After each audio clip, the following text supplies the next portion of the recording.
Of Declan Carney og Belferste. Så kon smuinev agus an or hort an trúr lekra for bas nat so mi halm gunjen die trokra an ankra agus na lekra galera for bas son sirsen herren. Before going any further, I would make a few commercial announcements, I suppose. We have our usual collection boxes, and I hope you will be generous to those boxes. And tickets for the dinner will be on sale here on my left and at the Hotel Doran in Inchigila. And the Kilmichael book, The Wild Heather Glen, men who died in the cause of Irish freedom. But today I will ask you also to remember two members of our committee who died recently, Sean Fitzgerald and Michael Joe Crowley. Two men with a great national spirit, and I suppose that's no surprise to us, seeing that they came from the Kilbrittain Balnadee countryside, an area that produced more than its share of men for the IRA struggle in the 1919-20 period.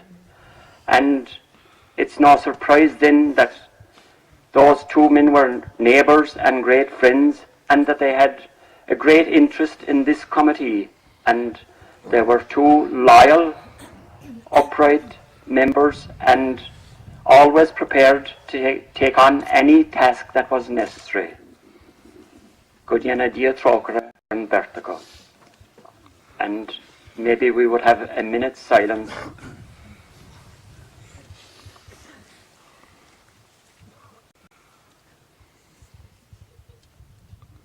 To have gone overboard in our commemoration of what I call Irish-born British soldiers who fought in World War I. The media has been saturated with commentators who have their own version of history, and we are sick of hearing the same old line, they died for the freedom of small nations. They even have the gall to tell us that these Irish-born British soldiers gave their lives for our freedom. But we know that our freedom was won by the baths of Kilmichael and Crossbarry and several other ambush sites all over the country, and not on the battlefields of Europe in World War I.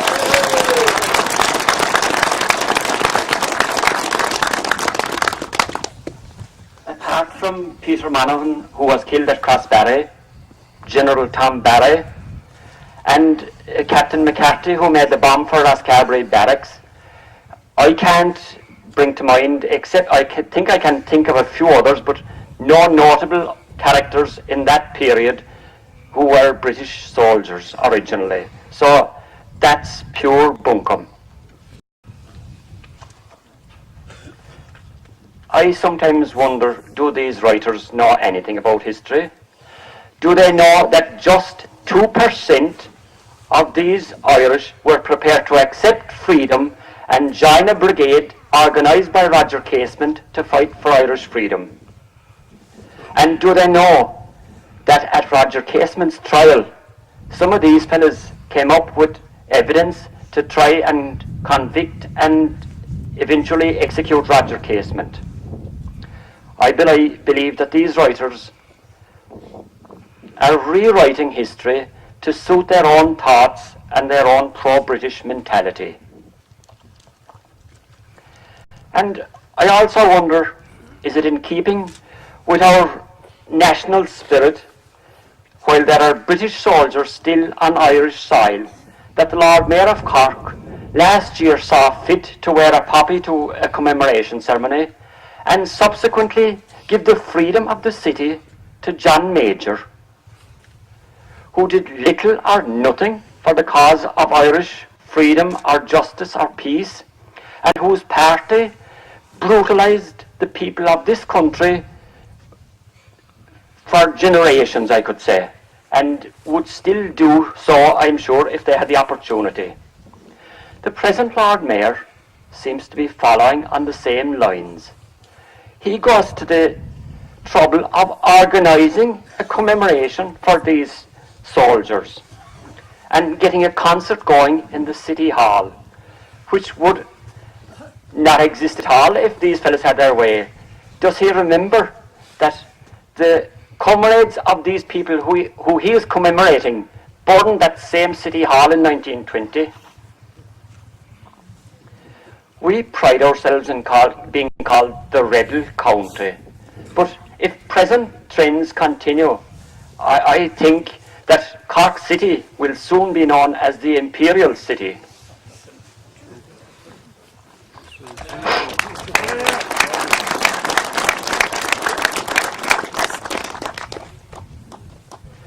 For the past half year, the political scene in the 6 counties appears to us down here to be at a complete standstill, with little or no input from the Irish or British governments, who we thought were supposed to oversee the situation.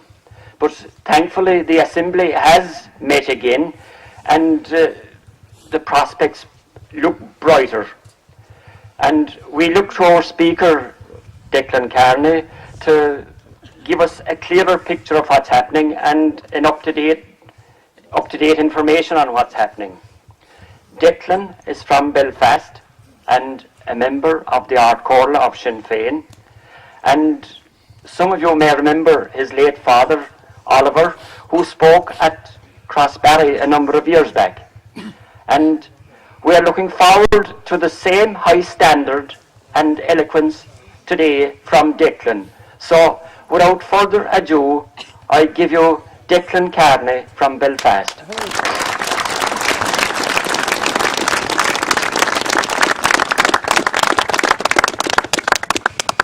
Tysúlagam go an ahan rud a dhéanú agus a lug tú amach os mo chóirse. A bhaintear Corcaí, a chairde, a chomradíthe, a gael agus clunne an óglaí Kildíhil. Tá sé de privilege dúsa féhan seo Conorage, Kilmichael, a horch in you. Agus chain an honor sin a bhaim ormsa go mórmór. Agus bhhailm a bhuiachas a gáil leis an costi cefnehain a socht an corú a hortú. Caim a rá nuair a corú an corú hugam.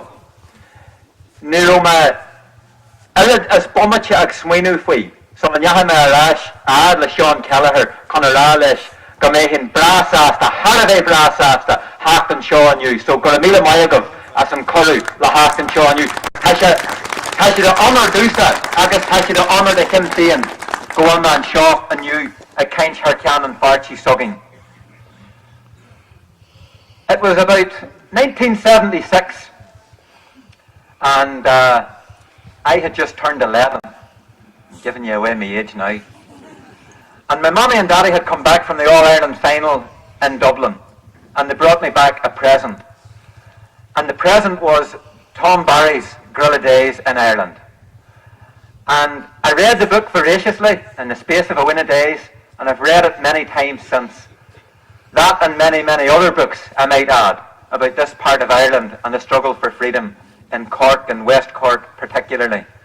And I suppose it began a love affair by remote between me and West Cork, and I developed an intense interest in the Kilmichael ambush, Crossbarry, and many, many other places of historic note throughout this county, where Irish men and women went toe-to-toe with the forces of occupation and struck out to achieve freedom for our country during the course of the Tan War.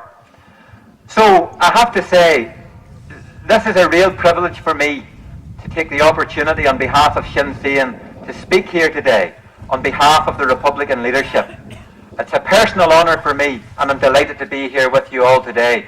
In some ways, there's a sense of the fulfilment of a childhood ambition, because I've never been this length of West Cork before. Cork many times, but I was never at Crossbarry until yesterday, and this is my first time to visit Kilmichael here today, and it's a pleasure for me to do so.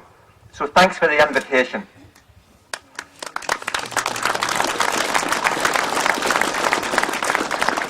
And it should be said that for myself, as a young Republican in the 6 counties from County Antrim, as I grew up during the 70s and the 80s and into the 90s, Kilmichael and the experience of Kilmichael and the tradition of this part of Ireland was formative on my political consciousness and that of generations of young Irish men and women, not just in the 6 counties but across the length and breadth of this Ireland, as we made life-changing decisions to become involved in the Republican struggle, to carry on the work that began here on this day 88 years ago, when Tom Barry and the West Cork Flying Column took on the Auxies as they left Macroom and fought them to a standstill at this site.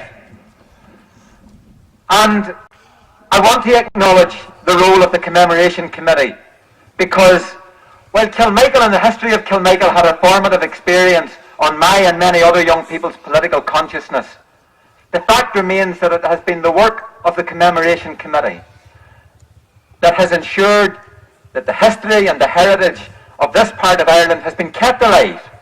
And it's a pleasure, it must be a tribute to the work of this committee that so many young people are here in this crowd here today, from wee tots through to young teens and many young men in their early 20s and women in their early 20s and their early 30s. And that's the biggest tribute that can be extended to this Commemoration Committee, whose work has been unstinting and deserves a round of applause from each and every single one of us.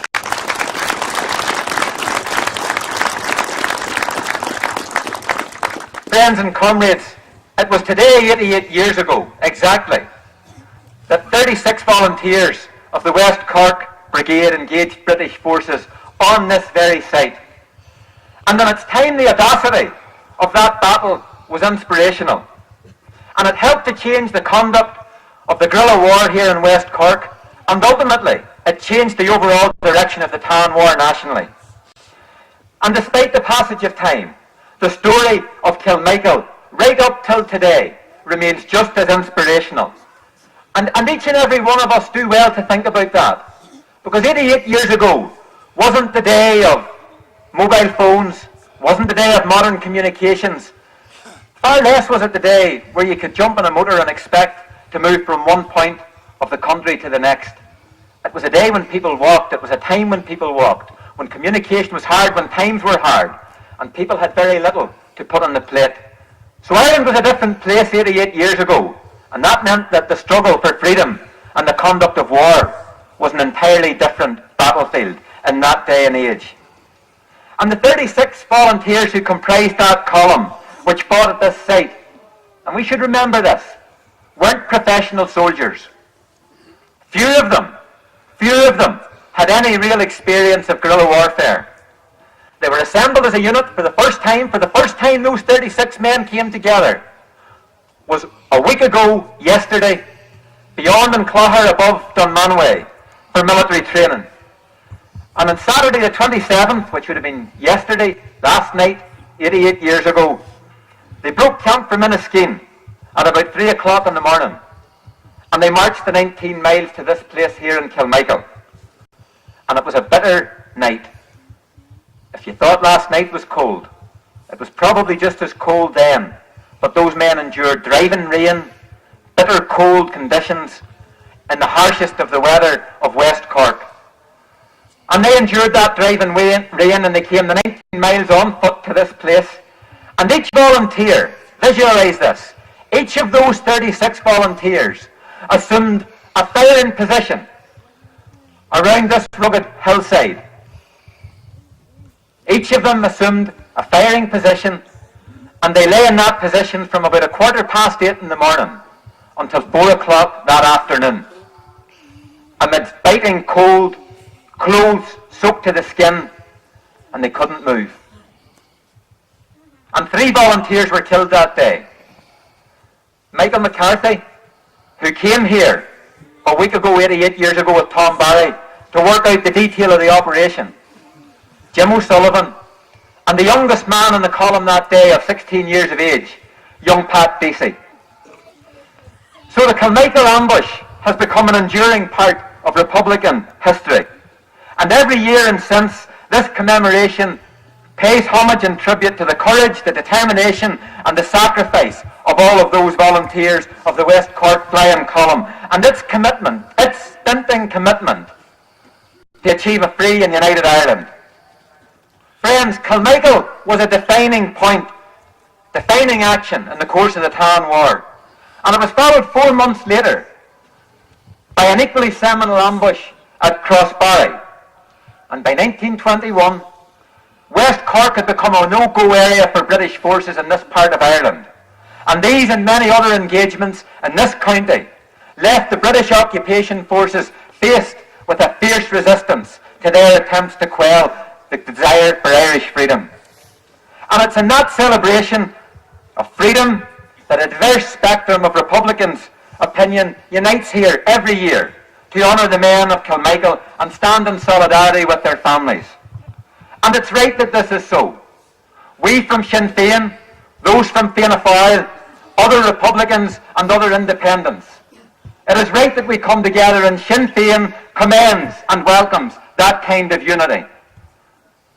The events of this day 88 years ago and their wider role in our freedom struggle also went on to inspire later generations of young men and women to take up arms against Britain's illegal occupation of our country.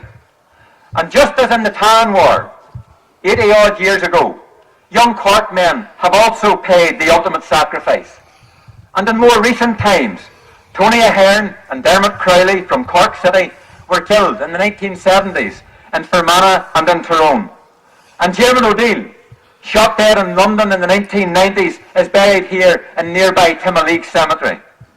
And those young men, like Jim O'Sullivan, Michael McCarthy, and young Pat Deasy, like the 1981 hunger strikers, and thousands of others who have joined the resistance against British rule in our country over recent decades, were each and every one of them motivated by the timeless, historic aim for Irish freedom and independence.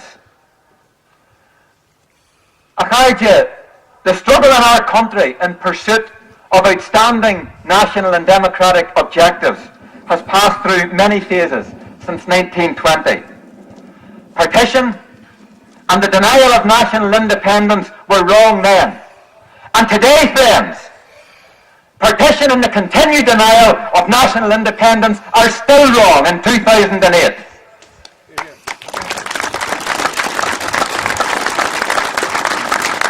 It's a fact that the Tan War couldn't have been sustained without the active backing of the Irish people. And the modern armed campaign of the IRA would not have been prosecuted for nearly 4 decades without popular support across Ireland. But there comes a time in political struggle when the need for war and armed actions should give way to negotiations, to dialogue, to outreach, and the exploration of new strategies. And today, Ireland has reached that point. Ireland is a different place today. It's a place of new hope, and it's a place with the promise of permanent peace. And that fact necessitates that all of us consider and reflect and investigate new political strategies and tactics. 3 years ago in July 2005, Óglaigh na hÉireann declared an end to its armed campaign, and it set out the challenge for advancing national democracy and independence in modern Ireland. That was a watershed and a visionary decision, and it was shaped by the same selfless courage of modern-day Óglaigh from this county and across Ireland as motivated the volunteers of the West Cork Flying Column during the Tan War. And I look out into this crowd, and just as the men who fought here at Kilmichael and in the West Cork Brigade were not strangers to the community of West Cork in 1918, 1919, 1920 and 21, I look into this crowd and I see volunteers of this generation who took part in the making of that decision. And those Óglaigh who are present in this crowd here today, they're your brothers, they're your sisters, they're your sons. You employ them, they employ you. They are people of this community. They're not strangers to you. They are part of this community of West Cork, and they have made a seminal and a key contribution to the development of the peace process. Yes, Ireland, friends, has changed. And it was armed struggle that created the conditions for negotiations. And then those hard-fought negotiations on equality and human rights, on the All-Ireland agenda, and then the Good Friday Agreement and the St Andrews Agreement, all of which have the basis for developing the potential for achieving national unity and independence. All of that, all of those hard-fought negotiations have changed utterly the political landscape of modern Ireland. And more recently, a new negotiation has secured the transfer of policing and justice powers away from Westminster. And sovereignty for those powers now will be democratically located within the Northern Executive. And as for unionism in the North, well, today, folks, unionism can only exercise power in Ireland. Can only exercise power in Ireland for the first time in 80 years if unionism is prepared to share power on an equal partnership basis with nationalists and Republicans. And that's the way that it should be, and that's the way that it will stay. And now, for Republicans like ourselves, it is for us, within and outside the political institutions, to act as persuaders for Irish unity. But none of that should be misunderstood. This country of ours, and I echo Con's remarks, and those of Sean this morning in the cemetery, our country remains politically divided. But Irish freedom remains as noble an aim and as much a political imperative to be achieved today as it was 88 years ago at this site here in Kilmichael. Today, friends, there's unfinished business for all Irish nationalists and all Irish Republicans. But the United Ireland project today has to compete with new international and democratic circumstances. So, when we talk of a United Ireland in our generations today, we need to bring a 21st century momentum to the achievement of that United Ireland. We need a renewed determination to achieve national freedom in the lifetime of these generations. And this will only happen when we set about, each and every one of us, maximising popular support and uniting the greater number of Irish citizens in support of Irish national and democratic objectives. And it is in that spirit, friends, that Sinn Féin is calling for the greatest cross-section of Republican, nationalist, democratic and progressive opinion on this island to join in a national conversation on how those goals can be achieved today. We are appealing to all nationally minded political parties, organisations and groups to set aside sectional interests to organise a new patriotic unity and a patriotic consensus for the modern age to bring about national democracy, Irish independence and Irish freedom.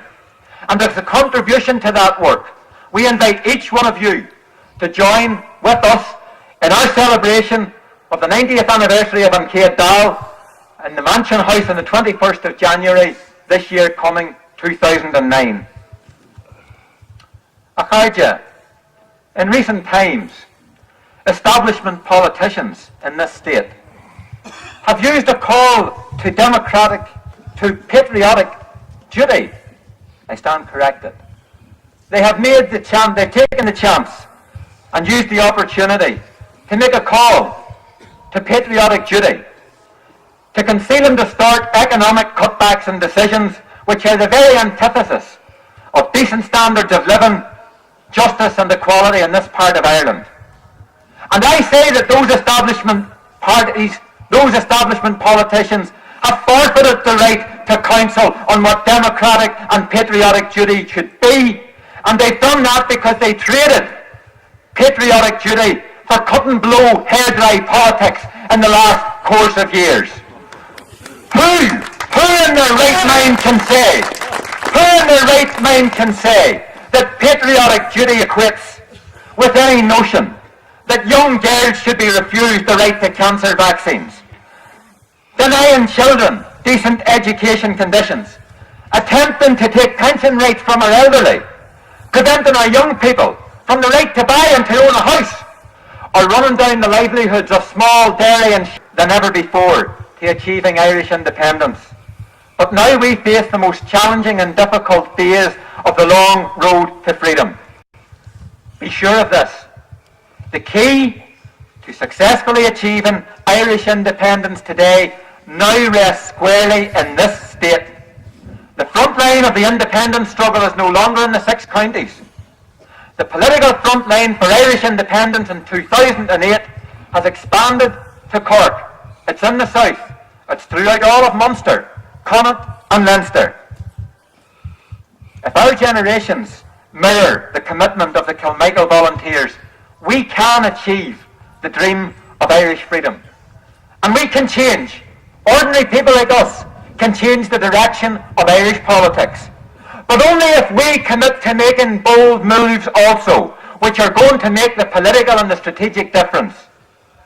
And we'll do that if each of us go from here today from Kilmichael to promote a new and authentic patriotism which puts national and democratic and economic rights of Irish citizens first. A patriotism, friends, which is true to the Shanachal, Gurf we Scach and Fubble, Awaris Nadini. We can do this if each of us lead Kilmichael today to popularise the timeless and principles and values of the democratic programme in the political life of this state. We can do it if we leave Kilmichael today and go away to become active persuaders for Irish unity in every local community and county throughout the 32 counties of Ireland. And we will do it, and we will achieve it if we leave Kilmichael today and leave to build popular unity and support to advance the achievement of Irish independence. Fellow Irish people, this is a time to reimagine what is in fact possible in Irish society today. It's a time to build alliances for Irish unity. It's a time to bring forward a coherent Republican alternative in this state. And it is a time to revive a sense of mission and a sense of vision in Irish politics. On the occasion of this historic anniversary, let each one of us, every man and woman and child amongst you, reach deep inside and connect with what Bobby Sands described for us as the inner thing that says, I'm right. Every volunteer, every one of the 36 volunteers who stood up and fought for Ireland in these hills and drumlins and the roadway of Kilmichael was right. And latter-day generations of Óglaigh na hÉireann who fought for the freedom of Ireland were also right. And we are proud to call each and every one of them freedom fighters. But today, Carja, the cause of the Republic no longer requires fighters. But it does need a united constituency of freedom builders and patriots. The length and breadth of Ireland, persuading and campaigning for Irish unity and Irish independence. And in 2008, that cause is no less noble and no less urgent. From Kilmichael today, friends, as I finish, from Kilmichael today, let the rebel county once more take the lead and advance towards with the unbroken quest for Irish unity. Arailin Lakira, agus Indy ha drone a bublachta, Berigi Bua, Chucky Arla.